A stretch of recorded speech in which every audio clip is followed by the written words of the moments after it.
загърбиме партийните си пристрастия.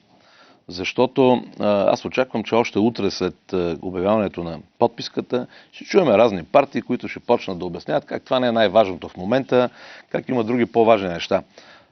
Други пък хора може би ще се притеснат, че това се организира от една телевизия, от една политическа партия като ВМРО, а те пък членуват или пък симпатизират или пък гласуват за други партии.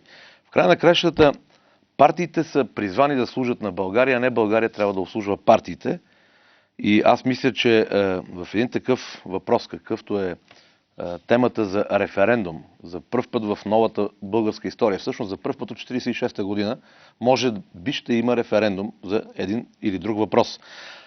За пръв път, и мисля, че то не е по-маловажен въпрос, какъвто е да има ли България, тук трябва да загърбим всички свои партийни пристрастия, симпатии или антипатии в името на това, действително тази кауза да успее.